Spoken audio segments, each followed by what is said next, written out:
did you know you could do this as well? And I'm like, great, that's a video idea that I can now think about doing myself if I fact check that a lot of that works. You guys are the chill guys, and we're gonna watch you. Somehow it just morphed into Italian. You'll get something intelligible from us once a year. So I'm done for the year. I'm going back to stupid jokes for the rest of it.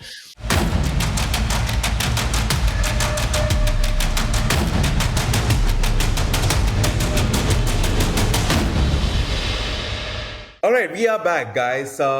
Season 3 of the Infinite Tavern podcast. This is your obviously favorite host, Raghav, or Anurag, as he's known. And there's your second favorite host, Amaan. Should we call him favorite? Yeah, let's give him that, at least. I am the favorite. Right. Hey, yo, what? Hey. What? Come on, do you want me to cast fireball at you right now from Sure. virtually across the screen?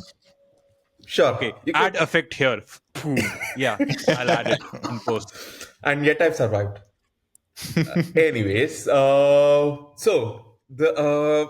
a very long season 2, and winning the Crit Awards, thank you for that.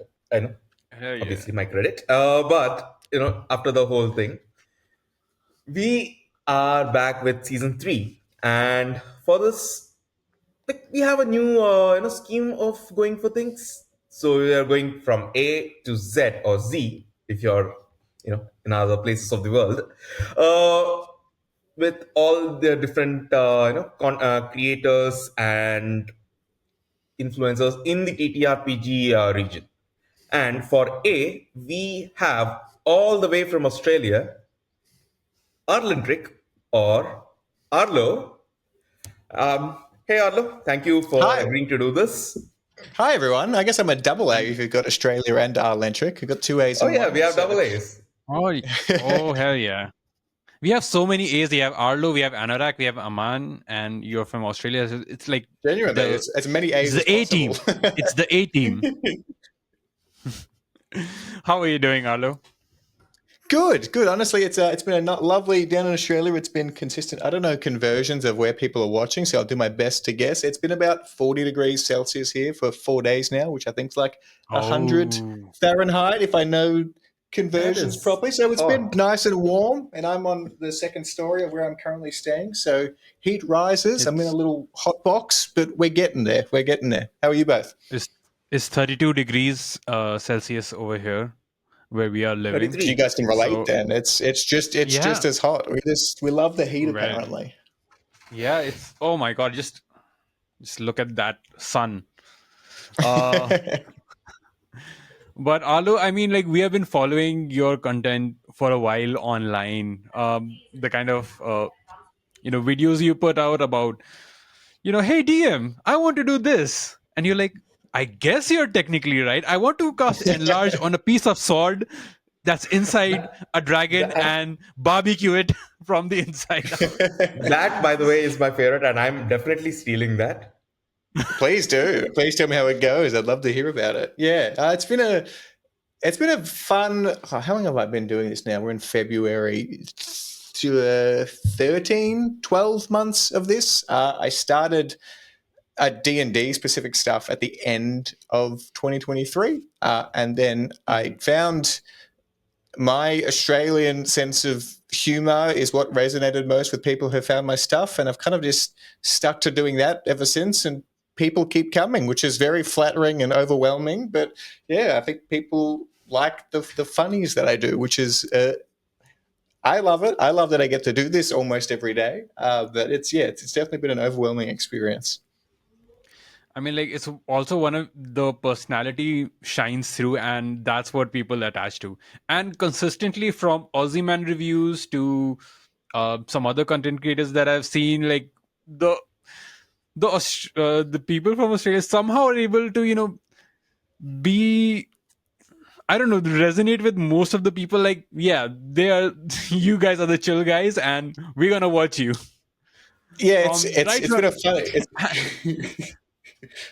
It's been a funny learning experience from I find that one thing that unintentionally some of my most viewed videos, I think it's very Australian to take things literally, and my entire D&D experience was just running my home games with friends and family for a couple of years before I started doing content. And when I started doing it, like, one of my most viewed videos is just because everyone's correcting me on my pronunciation. Because for years, just because I'd read it out of a book and never fact checked how anyone else said it, the spell revivify is not pronounced revivify. And I said that in one of my videos. I got about 600 comments of people asking if my pronunciation was correct and where I was from. And I think that's just very Australian, that we're upfront and take things literally and also not very seriously. I think we are very laid back and casual about how we do things. And I try and get that across in my, I don't have to try that hard because that's just how I naturally am. But yeah, people seem to enjoy that, which is a good thing.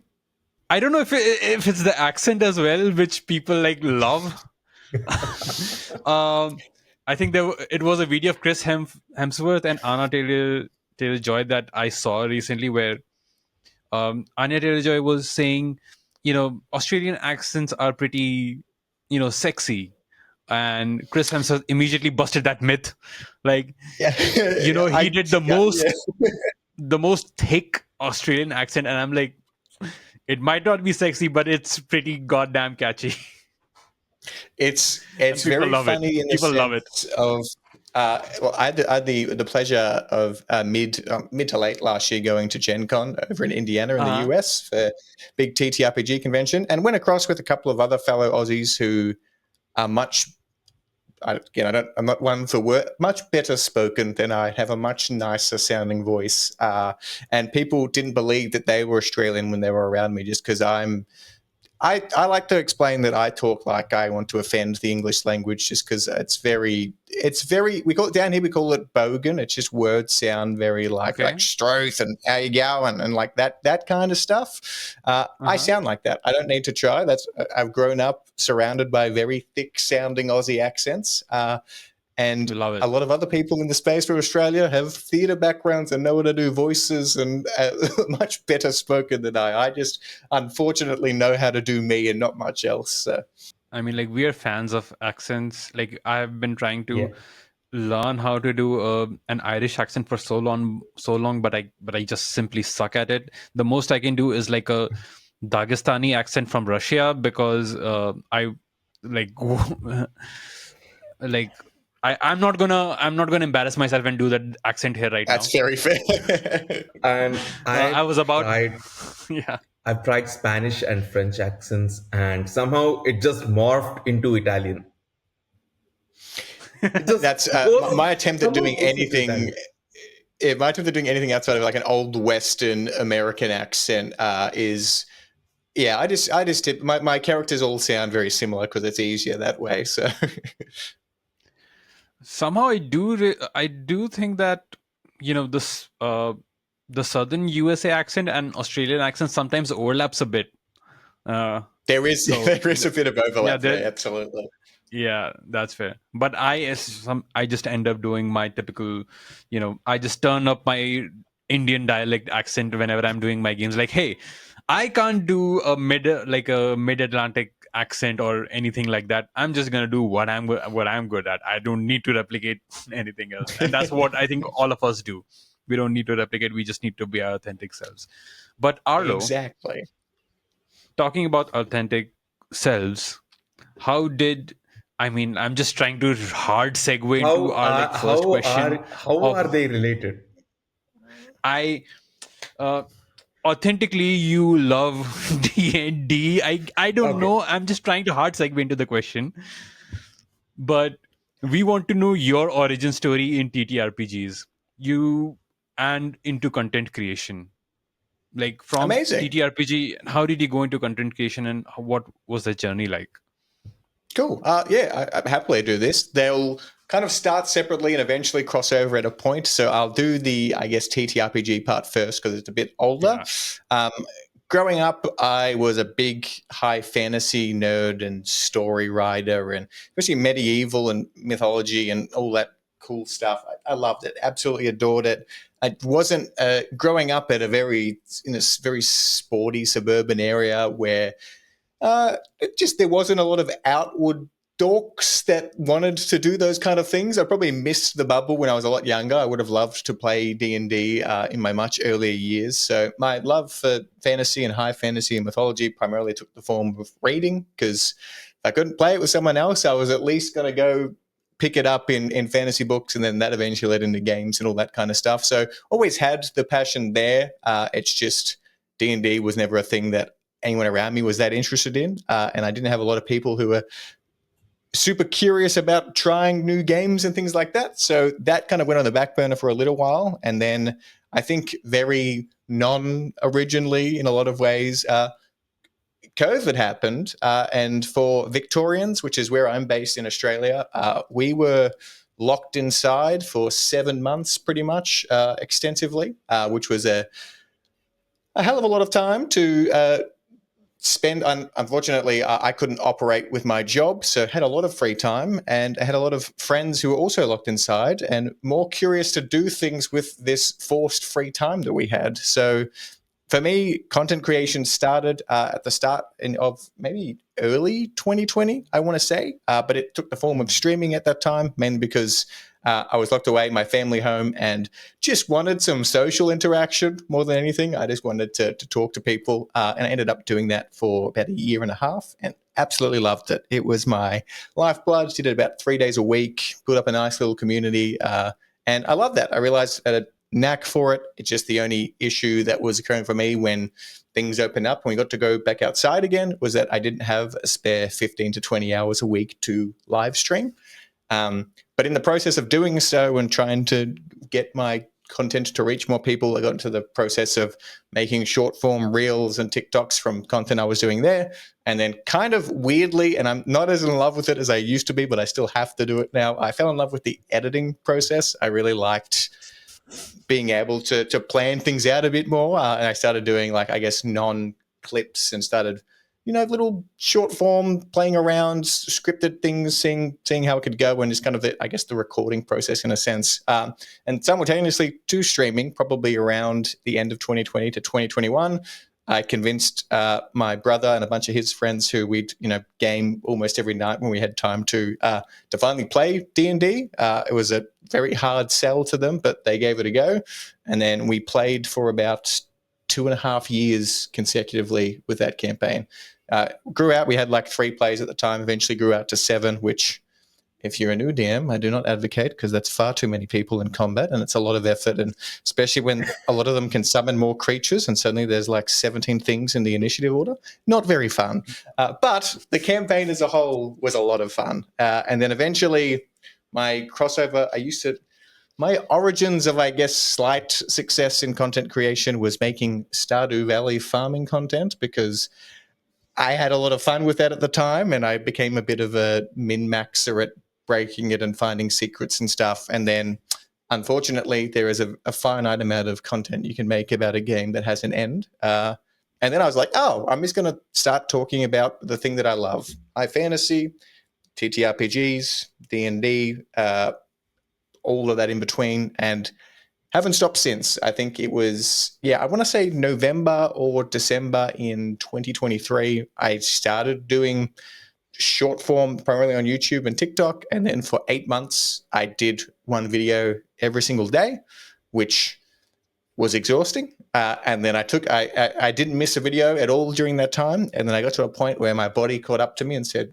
because at the time I was doing short form video every day. I was working a near full-time job. I was running my own business, and I was also doing another job on the side. So I was kind of working 2 full-time jobs and doing a short every day. And then my body got to a point where it's like, we're just going to shut down for a little bit. We're pretty exhausted. And then I finally decided to try and schedule my weeks to be a bit less chaotic. I stopped doing one of those jobs. I structured around giving myself a bit more breathing room. I was very scared to miss a day of uploading. And then when I finally did and realized that people were still going to be there when I came back, it all became a lot more manageable. And that's what I've been doing ever since. I kind of do 3 to 4 shorts a week.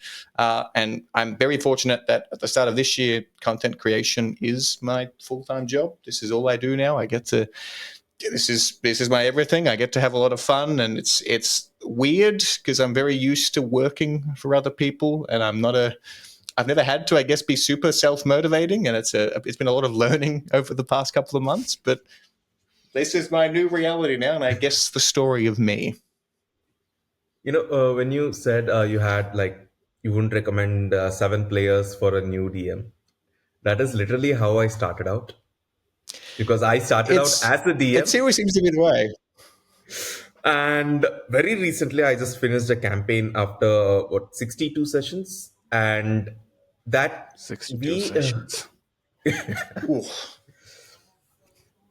that campaign, it was 7 players, 2 pets that were in combat, and the bard decided to summon 8 owls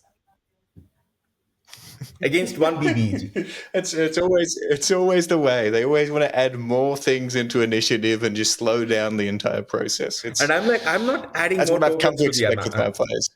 I'm like, I'm not adding more tokens to the map. That's already too much, and my system's slowing down already. Oh Anyways, man, I suck at long campaigns. I'll be honest. I do short campaigns really well, but when it comes to long campaigns, I try to do it twice. Uh, it failed both times. It failed midway through the second time I was running it, and I've just decided, you know what? I'm just gonna do like a nice 8 to 12 sessions of a campaign of a story, and that will be it.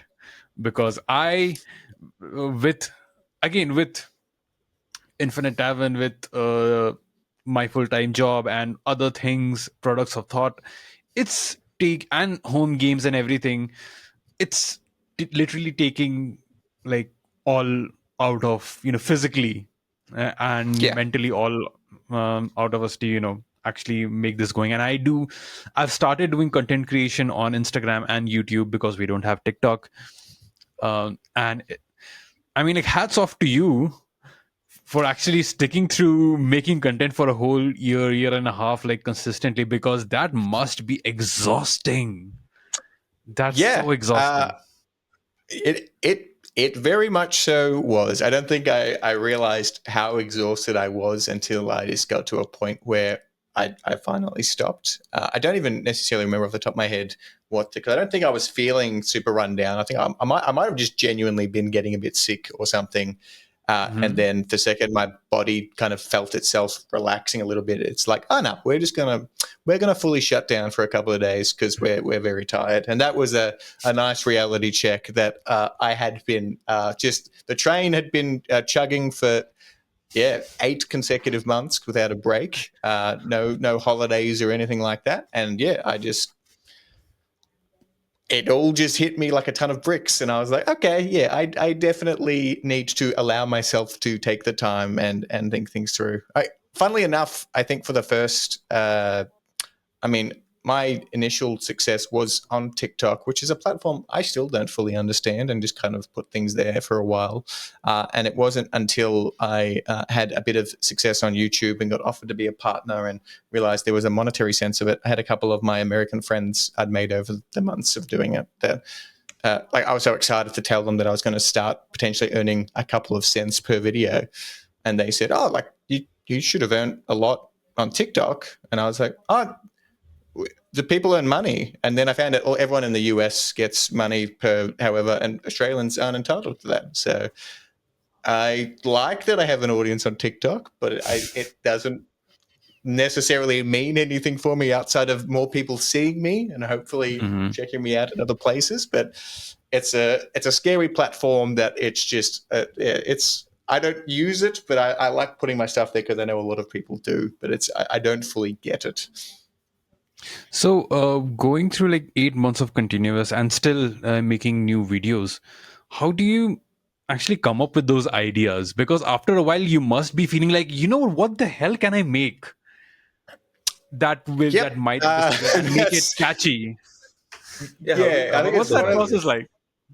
it's it's it's definitely a one I've had problems with in terms of just.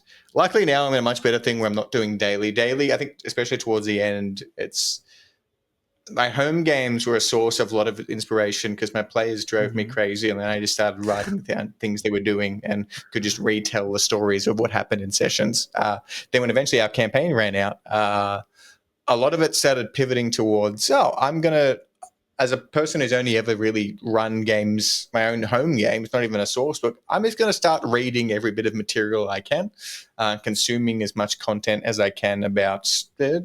I fell in love with min-maxing, even though I'm not a player. I just I think it stemmed from me liking breaking games and stuff. I like to know the intricacies of what you can do. And then I started making a lot of things around that, like I've had the pleasure, especially with the newer source books that have come out, that Wizards of the Coast are now aware of who I am. And after I made a bunch of content, after buying the 2024 Player's Handbook, they sent me across the new DM's manual and monster manual. And I've had a lot of fun just reading and consuming. And I think recently as well, one of my friends gave me an old second edition source book, and some of the spells in that are so funny and stupid. And I love, my favorite thing about D&D, I think it probably comes across in my content, is not, I like stupid things that aren't the conventional way of doing things. So I just fell in love with trying to figure, even if it's not perfectly, like a lot of them are, some DMs might not let it happen, some might not.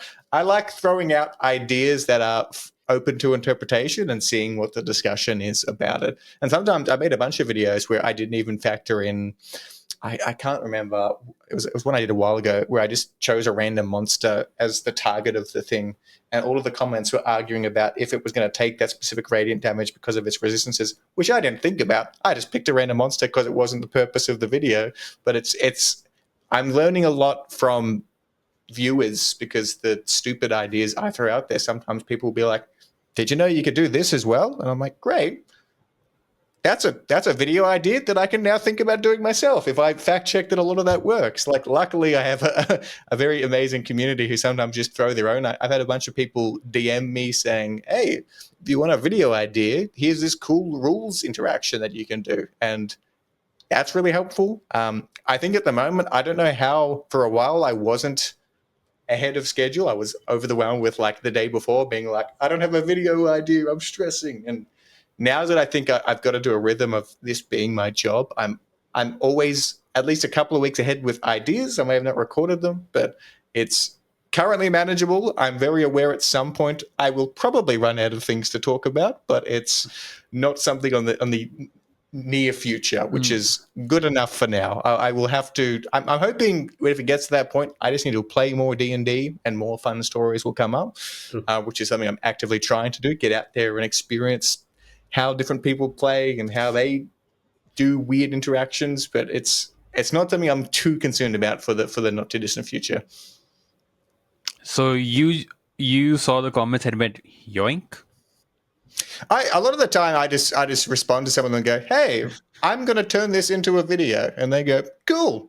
So that's it's always a nice thing. I like to do that where I can, where it is directly from a comment, or if somebody messages me, I'll be like, thank you for the idea. Are you actually okay with me doing this as a video? And everyone's super rapt.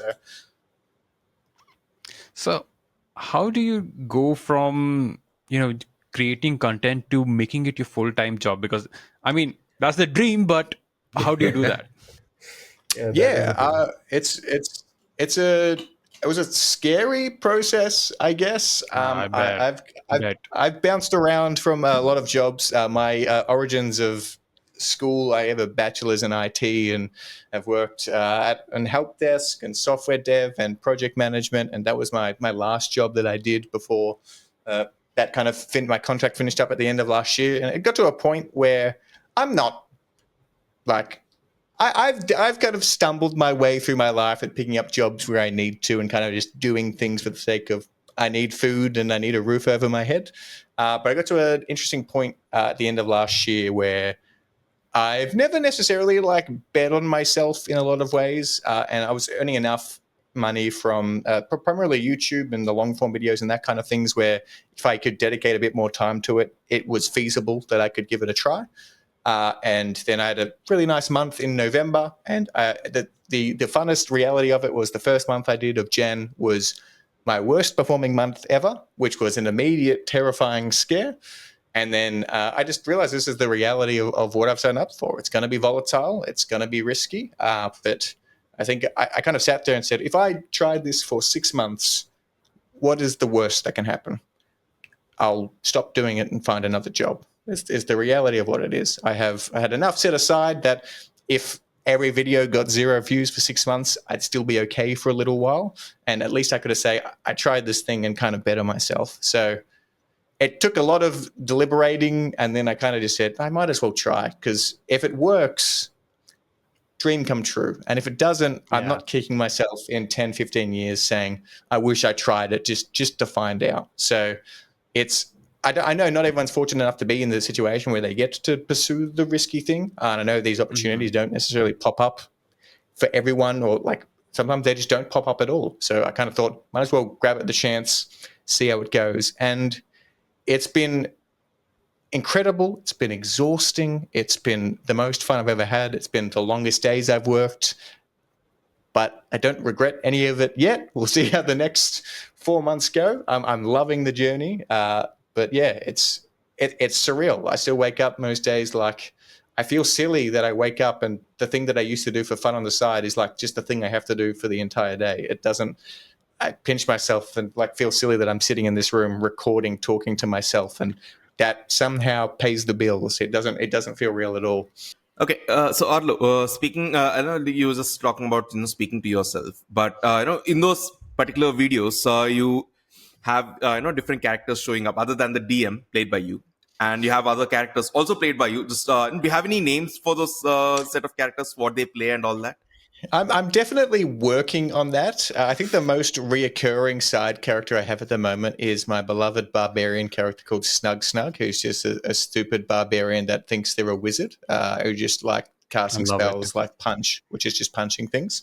But I, funnily enough, earlier today I was in a call with another Australian-based company who seen my stuff and wants to talk about like getting me more specific. I love the idea, like XP to level 3 is a fantastic example where his characters don't necessarily have names, but he's got his wizard character and he's specific. I love the idea of, because the one complexity I always have on a recording day, just to give some insight into the process of my week, is my Fridays is my short recording day where in this room, quite literally, I'll set it up and move camera angles around so it looks like it's me on the different side of a table or whatever it needs to be. But the most frustrating part of that is I always have to think about wearing different clothes, because sometimes if I do 4 shorts for a week, even though it's convenient for me and it's like I'll get comments saying, this is the same shirt as yesterday. And I go, well, yes, because I recorded them within 3 minutes of each other. So I usually have about 15 shirts laid out in here just so I change between everything. And that is the most time-consuming part of the process. So I'd love to make characters that just wear the same thing every time, because then I don't have to think about it. So I'm going to absolutely take that away and come up with some names and start labeling them like that so I don't have to worry about changing shirts anymore. And like on the DM background of yours, you have multiple books. I do see Call of Cthulhu there, Avatar on top of it, and also Strixhaven. That Absolutely. Is quite a collection that you have there, though.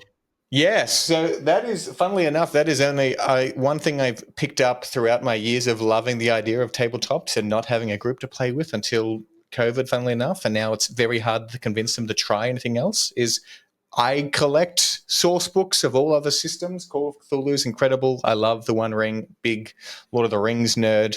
Avatar system's really cool. Yes.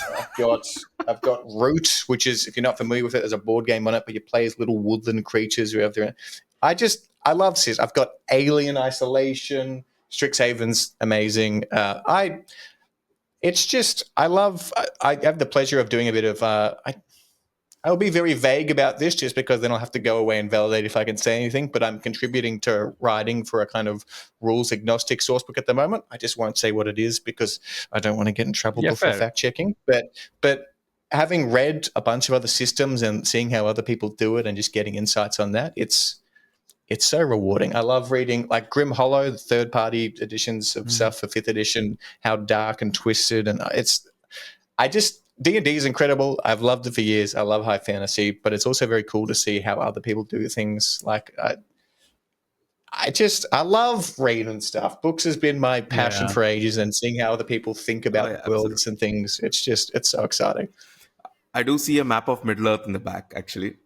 Not Middle Earth. That's not. That's Skyrim, unfortunately. Oh, But I do Skyrim. have, Okay. Oh. Yeah, this the one shape here, is very similar. I've got Middle Actually. Earth over here. It is. It's very Yeah, similar. I do have Middle Earth right over here. That's why. I'm also I'm a fellow, Middle Earth nerd as well, because For a second, like if you do look at the Infinite Tavern logo, it is like it's a D20 with 20 written in Elvish.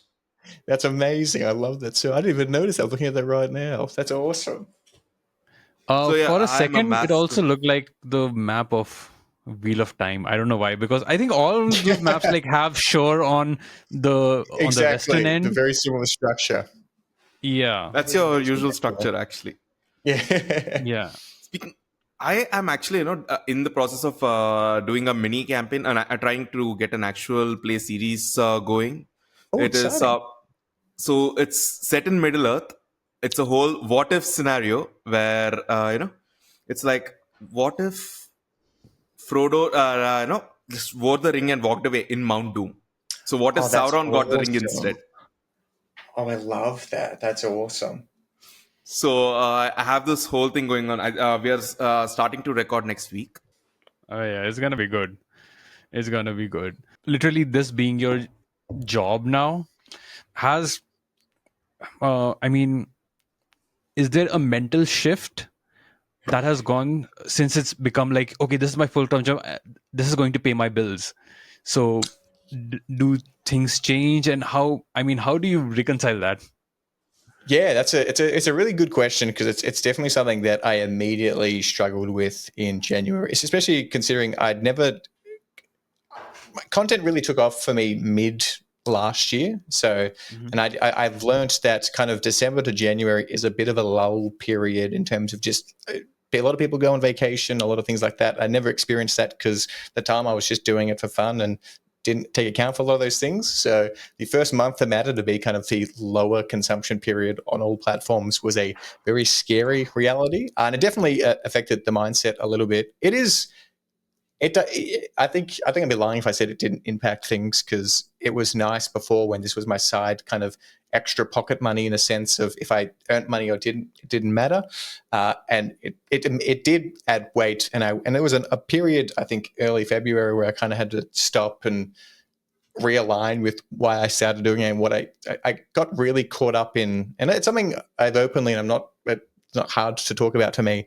I don't like looking how my videos are going. It's something I've always disliked, especially because for me, I think in an ideal world for me, if I could just find someone who was very willing to, after I've recorded, edited, if I could just find someone to go, just post it and don't tell me how it's going, and that's all I want you to do, that'd be great for me. And just if money comes in, great. Otherwise, I'll keep figuring out other stuff, just because YouTube, especially if you're not familiar, for anyone listening, if you're not familiar with the platform, they do something in the back end, which it's not a big complaint about YouTube thing. It's just something I mentally struggle with, is as soon as you log into your YouTube dashboard, the first thing it shows you, and the biggest part of your dashboard, is how your video is performing compared to your last 10. It's just a flat, this is 10 out of 10, the worst of your last 10.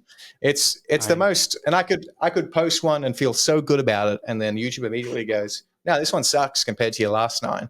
And I hate that. I really dislike, if that wasn't there, I'd feel a lot better about looking at things, because I don't necessarily hold on to how other ones are doing, but that always messes with me a bit. But I got into a bit of a rhythm in start of this month. I said Feb like it isn't actually Feb right now. Just realigning and realizing that the parts I love is when I finish recording in here and finish an edit, and I've got a nice circle of friends that I've made throughout the end of last year that I send things to and just kind of get a sense check of, hey guys, I mean, it's very easy especially for me. I do everything by myself outside of, I've got a lovely thumbnail editor. Bang, there's a shout out for you. I will show you this because you deserve the love for helping me with my thumbnails on YouTube. But I do everything by myself, and it's a very isolating process, content creation, if you are doing it all by yourself. Especially, I was doing 8 months of daily videos, and I got a bit desensitized to, is this thing funny? After I've heard my voice more than anyone's throughout the past 12 months, and that is, I kind of like my voice sometimes, but I get exhausted of me, especially when I don't have anyone to validate. Like, I do a lot of jokes, and after a while of doing that every day, I forgot if I was funny. I was just kind of staring at my screen blankly, wondering if. And now I've got people who can at least validate things with, a lot of friends who we all share things and kind of bounce things off each other, which I didn't realize how much I need. I've noticed how long I've talked without taking a breath. If there's a middle question, please throw it in. I just think my brain went on a bit of a tangent, and I've just kept going. Okay, Hey, cool. We are known for our tangents, so yeah, it's all good. Good. That's the point. I think, yeah, exactly. I think that's kind of the end of the premise. It definitely affected me, the shift from money becoming a factor. But I'm trying to get into a rhythm of, especially with YouTube's really good in the sense of I've got sponsors who want to sponsor me for long form stuff, which alleviates some of the pressure of the volatility of content creation as a whole. And I think I'd like to get into a point where I want to start writing my own modules and things. And I don't know if that'll be on Patreon or something like that. But I'd love to get to a point where it isn't just AdSense that is my income, because that'll alleviate a lot of the issues I've got with views and numbers.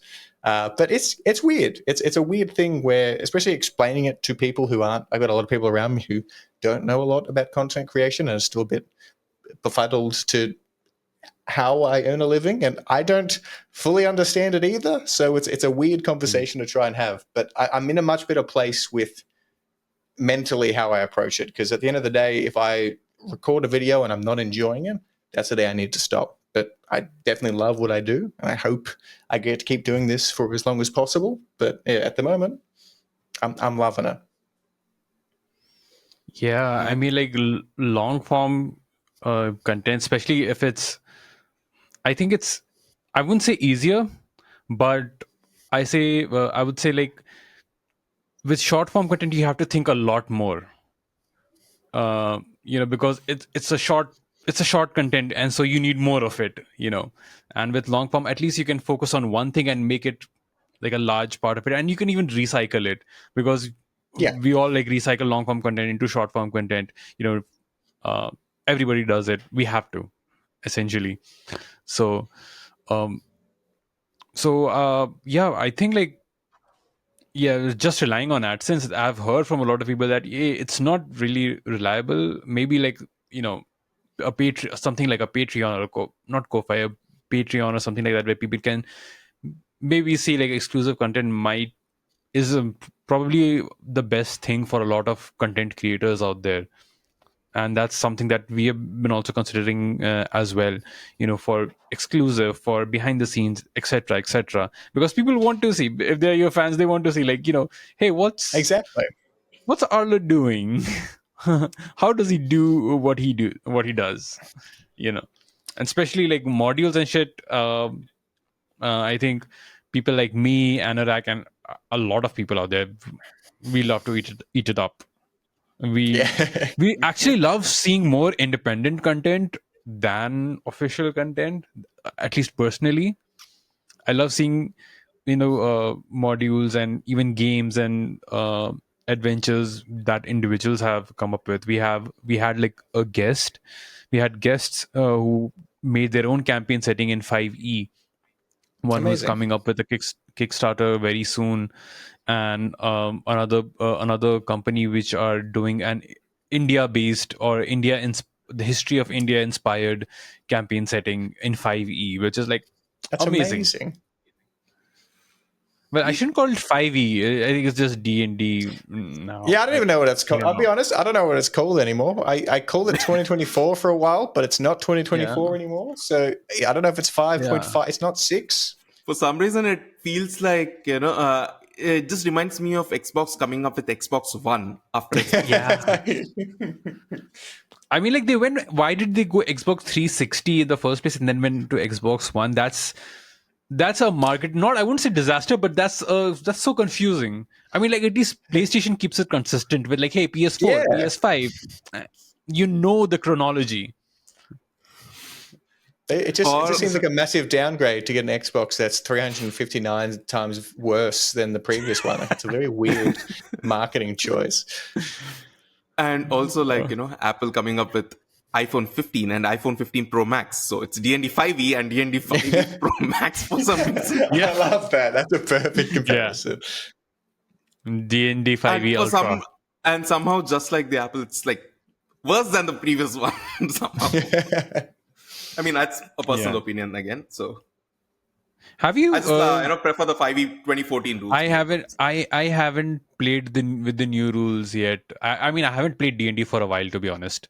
Um, I'm rather focused on like other systems right now. I don't know why. I'm just like, and even with like 5e content, and that's not a comment on making like 5e content, Arlo. But No, not at overall, all. I've been seeing less kickstarters and crowdfunders for 5e and rather more for independence, especially zines. Like they're Mm. like the currently like the big thing going on right now. Like everybody are able to produce stuff on either HIO or Kickstarter or a backer kit just for zines, and a lot of them are getting funded. So I think and also D&D Tube. A lot of people have been. There's been exodus, or rather a reduction, Yeah.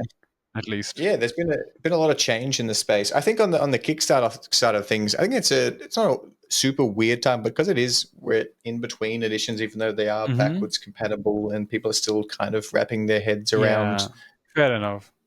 the whatever Pro Max, whatever we're calling this version of D&D. I think it's just, and there's a lot of general interest in other systems and what other people are thinking about. I think there's been so many people around for so long have built up such a knowledge of TTRPG systems. Look at Critical Role with Daggerheart and all that, and you've got so many. There's just so. I'm looking at my shelf of I love Call of Cthulhu so much. There's so many amazing systems out there. D&D doesn't have to be the only one because Yeah. I think at the end of the day, which I think everyone who plays knows that a lot of people, you either enjoy D&D because you love the rules and the combat interactions, or you love telling stories, and those things are no longer exclusive just to D&D. There are so many systems D&D. that allow you to do that and prioritize on other things differently and excel in those ways. So I notice as well, like the book I'm writing for is rules agnostic because we know how many systems there are and how many people want to do it their way. So I think that's why there's just so much success. People don't even necessarily care about the system anymore. It's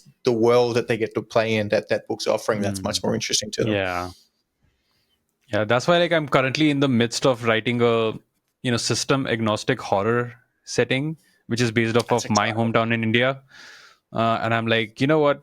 I want an industrial horror thing based in an India environment, and I'm gonna play test that. I've been running Call of Cthulhu, Candle Obscura, all of that for a while. I've run that on stream, and I've been exclusively running that on my thing itself. So like that's something that I'm looking forward to. Actually coming out in playtest for the larger public, and I hope people like That's that. so exciting.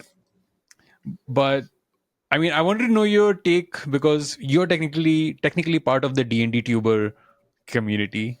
So what's been your take? I mean, and where do you see this going, especially with regards to It's the numbers and everything? Because I know you're not a fan of the numbers. It's very interesting because I think it's very dependent on the individual. There's a lot of people that will Mhm. never have an issue creating D&D centric content just because they have an audience and that's what people are there for. Even for myself, I've considered not being so bogged down just to one thing, just because it's people's career at the end of the day, and it is hard. I don't know what because everyone around me, much bigger creators continue to grow. I don't know what the maximum reach is for D&D as a whole. I can definitely envision a lot of people becoming a lot more rules that just TTRPG centric because there are so many cool systems to talk about. The only complexity with all of that is it's just there's such a mixed bag of there's still this you look at Pathfinder versus D&D is people who see someone make Pathfinder content won't want to watch any of their stuff and vice versa, and it does get very like audiences of different things don't want to see the other thing, which is very odd. The Exodus is pretty interesting. I'm not up to date with absolutely everyone who has, just because a lot of them are well before my time of creating content, so I haven't crossed paths with a lot of them. I think that's unfortunately just the nature of content creation as a whole. I don't think it's exclusive just to our niche of this beautiful internet that we exist on. But I think it's just the reality of people have been doing so many things for so long that eventually you do hit I don't envision that I will be creating content. I don't know how long I'll do this for, to be quite honest. I think I'll stumble into the next thing. Maybe it'll be writing. Maybe it'll be some other random job I'll go into. I'm kind of very happy to go with the flow like that. I'm very aware that I'm in a very fortunate position currently, and that might be taken away from me within seconds. Like YouTube is a massive server that stores videos. Maybe one day they'll be like, we're out of server capacity and we're gonna pull the plug. It's probably not that simple, but it's a thing that might happen one day. Like eventually websites die and move on, and a lot of people's livelihoods will change.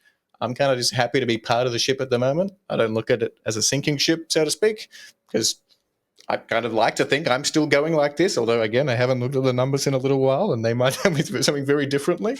But no, I'm not too concerned by the exodus. I think it's just kind of some people leaving, and there's a hell of a lot of new people in the space as well.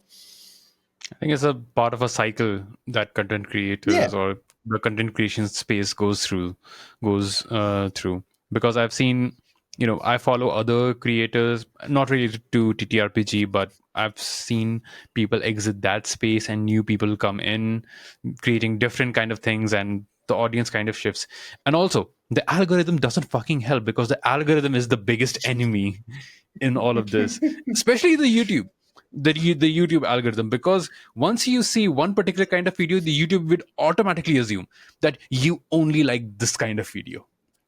And if you click some other sort of form of video, it will suddenly shift itself entirely to that form of video, and it'll stop recommending. And some few months down the line, you see, I haven't seen this person's video for a while. Are they not producing? Turns out they've been producing every week. But YouTube algorithm just doesn't show. Some parts of it are very good when it works well. Like for some reason, whenever I log into my YouTube algorithm, I learned how to ride a bike when I was 13 and then broke my arm 2 weeks later and never rode a bike again. And for some reason, the past 3 months, I just get all these cycling videos, and I've never watched any of them, but YouTube is very insistent that I love bikes. And I keep right-clicking them, saying I'm not interested, and I just keep showing me more and more, and it's not subscribed to anyone that makes bike content. I just want to see other TTRPG creators, but YouTube sometimes seems to have a mind of its own with what it wants to push, which is very interesting. And almost the creators have kind of almost like bait people into watching, like, hey, please, just click 5 seconds, 10 seconds, watch. And that will just push the video a bit more. Somehow. Exactly. Yeah. Unfortunate scenario. Yeah, Anurag. So Arlo, just pivoting from the topic again, I just wanted to talk to you about your profile picture. You just with the caption, "I'm a nice DM, I swear." Yeah, so I think my players have had the pleasure of sometimes.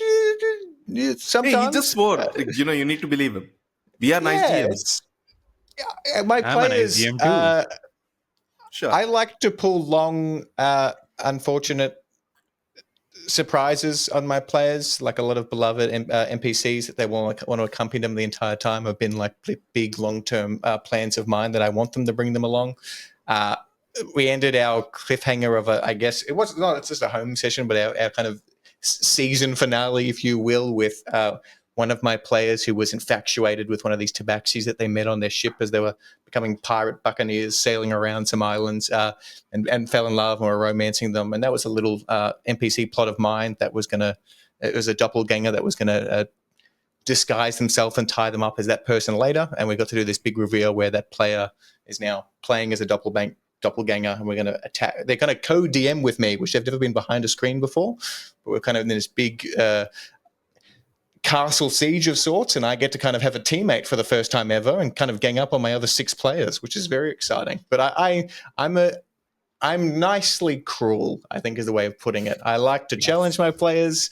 I like to give them moments to shine, but I also like to remind them that you're not always the winner, and sometimes unfortunate things happen. And I unfortunately get a lot of joy out of that as well, and kind of shattering them a little bit. So it's give and take. Let them have their moment, and then I definitely want my moment as well, just to remind them that I have a lot of power on this side of the table. Yeah, every single time, like during all my session zeros, I tell my players, I might be generous. I might be giving you all the magic items that you might get. But at the same time, I don't show mercy. If I That's the get to, best way to I'll. do it. So, oh, that is amazing. Because I just want to know what is the longest con that you've run with these players? Because it's How 7. long was it? So the worst one we did. I'm getting upset thinking about it because it was 7 of us, and before I took the spell away from them, my ranger had that spell that lets them summon like celestial animals. So they summon like 4 things, and then they had a pet, and my mage conjured a minor elemental. So there was already about 14 or 15. And annoyingly, they had 2 NPCs with them because they weren't meant to get into combat, and they forced a fight.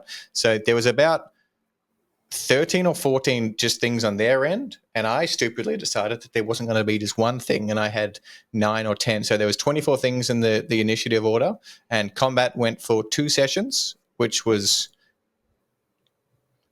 Brutal? close to 9 hours. God Oh, damn. God. We broke it up with a lot of fun. I did little cutaway things to like other things happening in the world, just so we could do like fun little segues of let's go to this random town and see what the people are talking about, just so it wasn't barbarically brutal the entire time. We definitely God. had a big conversation after that one, just to be like, we got to rein things in a little bit just so we don't stretch out combat that long. And I've agreed that going forward, they don't need help from NPCs. There's 7 of them. They get themselves into a fight. That's on them. I'm going to take away that privilege of them getting that access. So, Arlo, again, we've been talking about D&D for a while, but like I said, you have a collection of like other TTRPGs as well. What's your non-D&D favorite? Ooh, that's such a fun question. You're gonna make me pick Vaison. Have you guys played Vaison Oh, yes, before? I was going to ask you about that. I love that game. Vaison, that's another one I might have been pronouncing wrong forever because I've only ever bought the books. But yeah, Vaison, it's Nordic. It's so hard. I love Nordic mythology. Love it. Love everything about it, and it's just a really. I'm not going to do justice describing it. Honestly, it's if anyone. Hey, How do I describe the it? way you pronounced it, now I'm questioning if we have been pronouncing it the right way. Yeah. Like I've heard different pronunciations. Weissen, a lot Yeah, of them. it's essentially like Norse mythology. Yeah. Monster hunting is the best way of putting it, but like the odds aren't really in your favor, and it's really unique, and I have everything for it, and I love it, and constantly begging my players to try it, but my main play group doesn't want to because they love D&D. But I think that the sad reality is I have more books than I have more books and I haven't played half of them just because I need people to play with. So Looking at the whole mechanic, right? I'd say it is a lot like Candela Obscura, but set in the Scandinavian nations. exactly right. That's the perfect description of it. Nice. And Is it PBTA? Is Candela Obscura PBTA? No, that's It's literally their own. this. It's very, very similar to Candela Obscura in terms of mechanics. Okay, I've run you roll I've d6s run a one and shot. you Yeah, choose the D6s highest one, Pretty much. and then you have varying level of success. Exactly. I've run a one shot, like a written module, from Weissen itself. I think it was regarding the wild boar. I don't remember the name of. Yeah. Now I'm gonna have to fact check that for myself, or my head's gonna be annoyed. But keep going, please. Yeah, I've run that, and oh god, it was brutal for my players. It's They hard. were going about all it's the so hard. like as many shenanigans as they want. Like they put up a sniper at the back to kill the main guy, and they decided to just lure him out. There was a lot of stuff, and the sniper kept missing. That's the thing I love. I love a system that I think that's the thing I love about a lot of the systems that I've been playing a lot of is that it's naturally more difficult because I think D&D gets to a certain point. The new books, especially going through the new Monster Manual, which is out and it's done a lot of cooler things for higher challenge rating stuffs, but it's a certain point in D&D when especially if you've got a big party and they're all high levels, where you kind of go, either this is going to be too easy for them or it's probably going to kill the entire party. And it gets really hard to balance, especially the larger parties, if like how to scale. It's something I've always struggled with 7 players who are fairly high level. It's like, well, this thing's meant to be hard for 4 people, and I don't know if it's doubling its health and damage. Like, I don't. doubling its health. It seems it's just scaling and balance in 2014 I've struggled with challenge ratings, but a lot of the other systems do a pretty good job at making things just always hard. There's no middle ground. It's either too hard or too easy. Yeah, exactly. I usually don't follow challenge ratings all that much. I mean, like, hey, if the players stumble across a CR, if the level 3 players stumble across a CR20 dragon, that's on them. Exactly right. I've run this one shot that says, it's basically you all meet in a tavern, do whatever you want, test my improv skills. I And love that. and somehow they ended up pissing off an ancient bronze dragon. Somehow I put a Amazing. random NPC there, just that was an ancient bronze dragon that was converted. Like he was doing his own stuff. He was just drinking some tea. They just ended up pissing him off of all the people in the tavern. That's always the way, though. If there's anyone your party can upset, it's the most dangerous person in the place. Exactly. Oh yeah. Hey, Arlo, I think you can yoink this idea for a video. Done. So done. Arlo, so you're a DM, right? I just wanted to. Are you like a forever DM, or is it like do you get to play as well? Not in my play group, but I've got a bunch of friends who we've kind of formed a nice group of 4 forever DMs who now get to rotate having a turn of playing, which has been a very nice. I kind of forget what it is like to sit on the other side of the table. I've been DMing for so long and realize how bad of a player I am. But it's been fun. I get to think there's a little asterisk next to forever DM now because I do at least get to sit on the other side of the table sometimes. So, what is this one thing as a DM or as a player in your entire D&D experience that stands out to you as the best experience for you? I think without a doubt, especially from from every D&D game I've played in, honestly, and actually any system I've ever played in, there's no better feeling than being around a table of people who, whatever they've got going on in their lives. And I know from my play group, I've had sessions where people have got a hell of a lot going on outside of just this random games night that we've all come together for, but everyone being able to get there and escape from anything that's happening in the outside world and just enjoy each other's company. And the coolest thing as a DM, I think, is getting to sit there in a lot of sessions and watch your players living and telling a story that they care about so much. Like I built a world that I never intended to be for D&D because I just liked writing fantasy stuff. And then the second my players asked if we could play, and I didn't want to run a source book, and just being like, I'm going to throw them in your thing and seeing them live in a space that I've created and like seeing them thrive in it and seeing them enjoy it more than I could have ever wanted.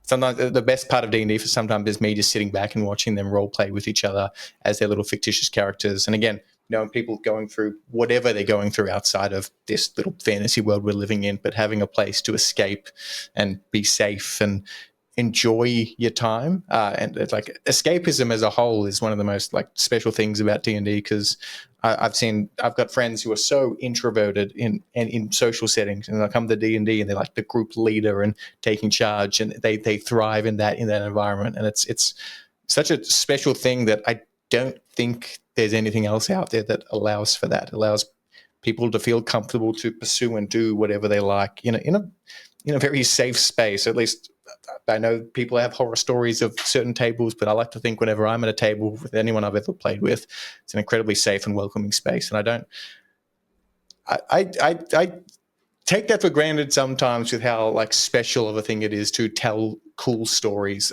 reminiscing about things that happened 10 months ago that no one else outside of us will ever understand, but it's cool memories for everyone who got to experience it. Is really cool.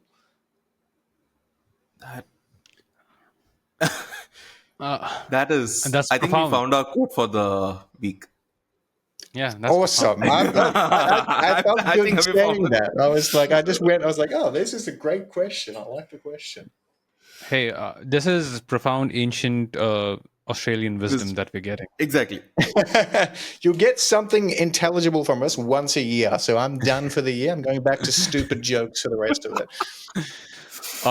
Is it also, like lastly, one for a year, like collectively, or is it like one from each?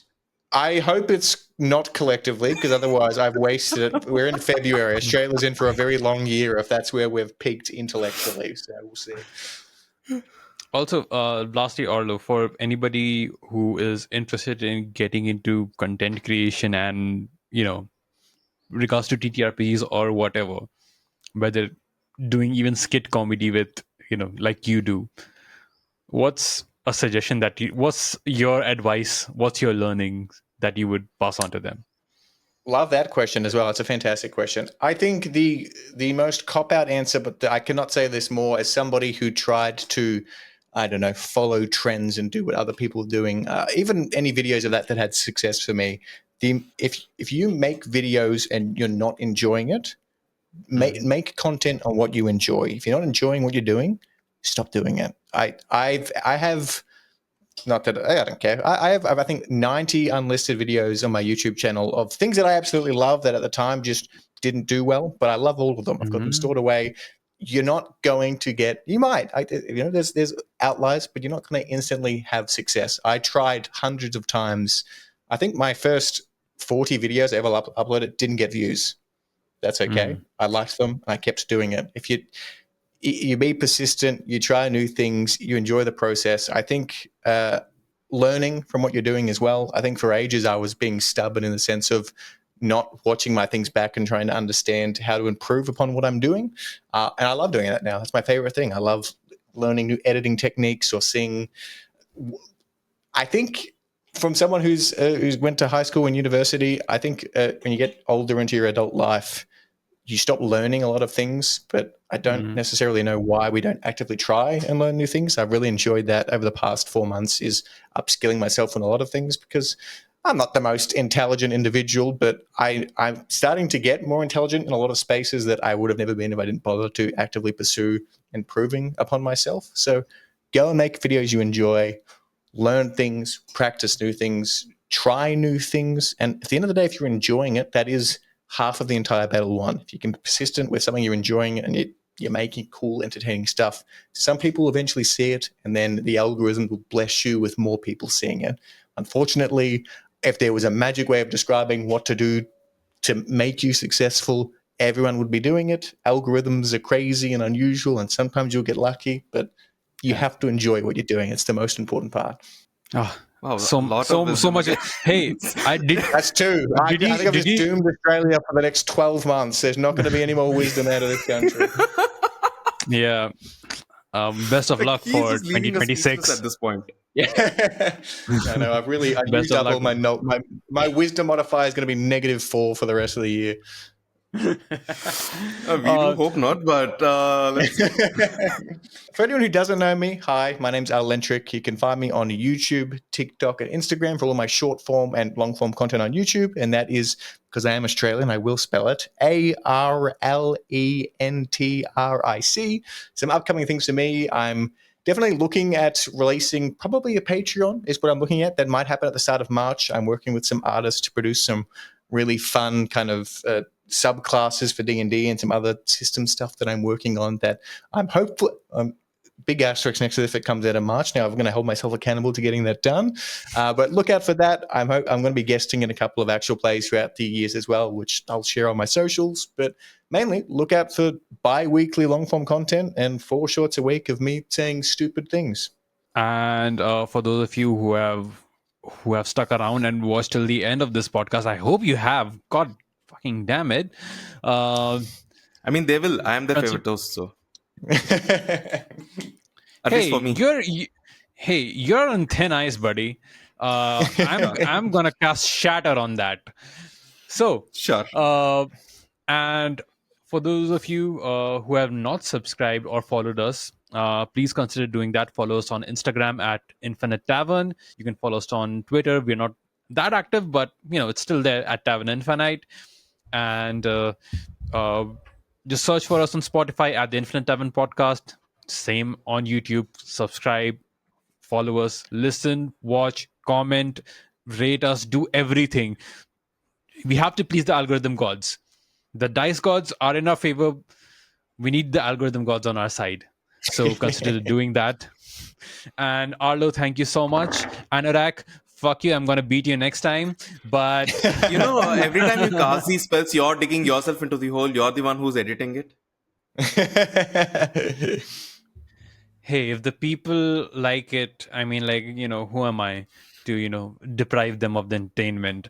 So this is the entertainment of the week for you. And that was the letter A. And guess what letter we'll be coming up with next week? Ooh, what letter could it be? What letter could it be? Right? Exactly. We shall see. We shall see. Indeed. Until next time, may all your rolls, all your dice be great. All your rolls, all your dice rolls be great.